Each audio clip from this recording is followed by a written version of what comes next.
On May 7, 2022, NASA released a sonification of its Chandra X-ray Observatory that had captured something strange emitting from a black hole in the Perseus galaxy cluster.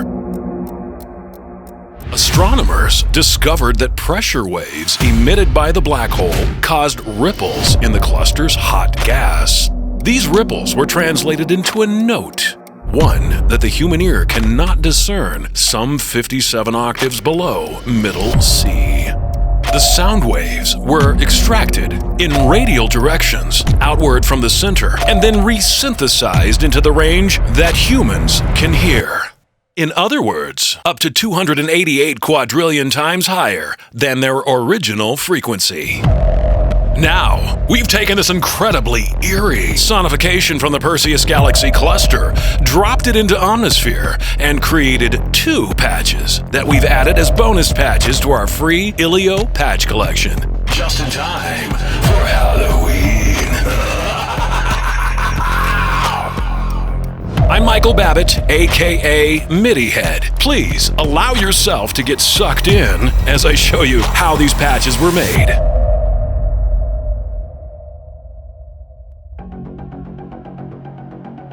Welcome, Space Cadets! Let's open up the Ilio Patch Sampler to begin and click on the Halloween bonus category. Here you will see that we have two patches. We're going to load the first one, Black Hole Hacked 1. Now, let's zoom into the patch comments and we can see a little better what's going on here, including the modulation wheel and aftertouch assignments and how they affect the sound. Before we deconstruct this patch, let's hear what it sounds like.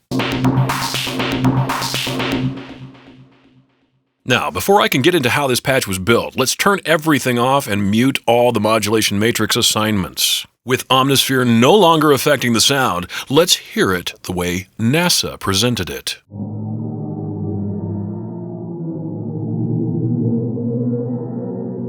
Super creepy! Okay, we're going to reconstruct this patch, starting with the Effects tab. You can see it's disabled right now, but if I click this little red light, ba-da-bing. On layer A, you can see I've got the envelope filter instantiated with a notch filter, and that will engage with every attack of this sound. Moving over to the auxiliary tab, we have the chorus echo, and that's going to give us some bounce. Now let's click on the common tab, and you can see I've got the precision compressor engaged, and that's going to boost the signal while simultaneously keeping it from clipping. And just over to the right of that is the auxiliary send slider, and that is giving us a mix of the chorus echo. Now, let's play middle C on our keyboard and listen to what we have so far.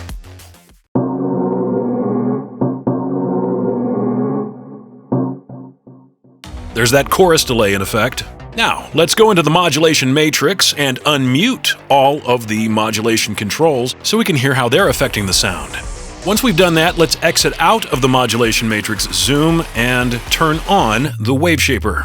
What I've done here with the wave shaper is I've just added a tiny bit of depth, and this gives it a little more body. Subtle, but effective. Let's zoom out of the wave shaper now and enable the filter. This is a fat resonance filter, and you can see the blue line on the cutoff knob. If I right-click or command-click, I can show the modulation source, and that's modulation wheel. Now the control is inverted, so with the filter knob all the way up, that means when you move your modulation wheel up, it's going to actually close the filter.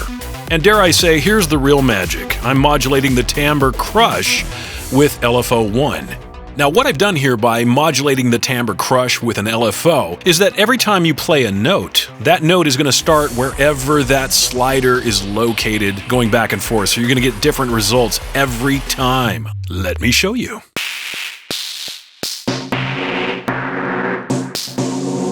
Pretty magical, huh? Okay, cool. So let's add the arpeggiator now. Nothing fancy here, just a simple 16th note pattern, but it's really going to tie it all together, creating a cool tempo-based pulse. Check it out.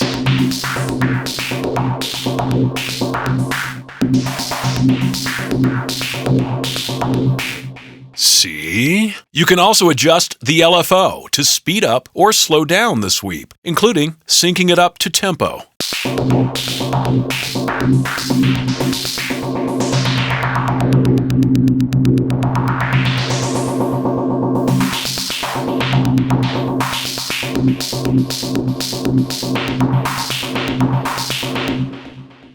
We have one more place to explore. Let us leave the arpeggiator, go into layer A, and zoom into the modulation envelope and play this sound on our keyboard using Aftertouch.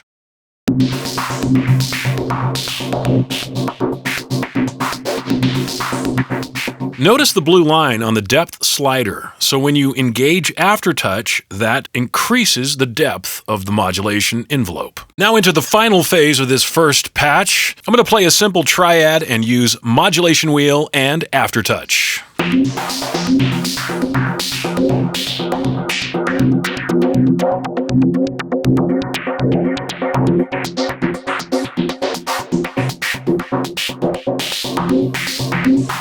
And there you have it, a very cool, pulsing, tempo-based effect from the void of space. Welcome back, Space Cadets! It's time to explore the second patch. This is Black Hole Hacked 2. Now, instead of turning everything off and working backwards with this one, I'm just going to show you some of the cool characteristics here. You'll notice we have 2 layers now instead of just one, and they are exact duplicates of each other with some exceptions, and I'll show you what those are. The first thing I'm going to point out is that layer A is panned hard left, while layer B is panned hard right. So while it's playing the same sound, it's going to give us completely different results in stereo. Now, let's move up to the Effects tab and notice that layer A and B's effects are exactly the same. On the top, I've added the Studio EQ to tame or increase preferred frequencies, with the precision compressor just below that to boost the channel frequencies while keeping them from clipping. And over here on the Auxiliary tab, I've added the Proverb for some nice, lush reverb tails. And then on the Common tab, we have the Analog Phaser to give us some motion, and of course, the Precision Compressor to top it off. And again, you can see the Auxiliary Send is up about halfway for our nice, lush Proverb. Okay, let's move over to layer A and explore some of the settings here. First, we're going to click on the ring modulator zoom, and you can see here by the blue lines on the sliders that I've got some modulation set up. Let's look at the first one on frequency, right-click, command-click on it, and you can see that is assigned to Aftertouch. Now, let's take a look at the other one. This is the depth slider, and it is assigned to the modulation wheel.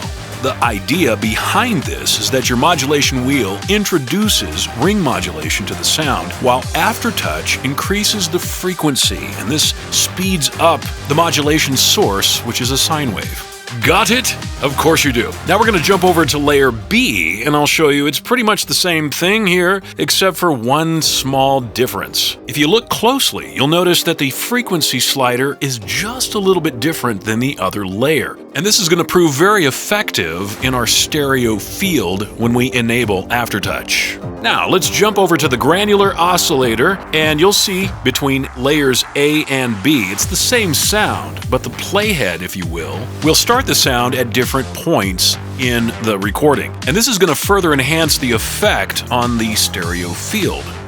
One more important thing to note in the granular oscillator here are these 2 boxes at the bottom right. You have mode, and that is set to wild, and then the direction is up. Now what this is going to do is create a riser effect. But enough talking about it, right? Let's play it and hear what it does, shall we?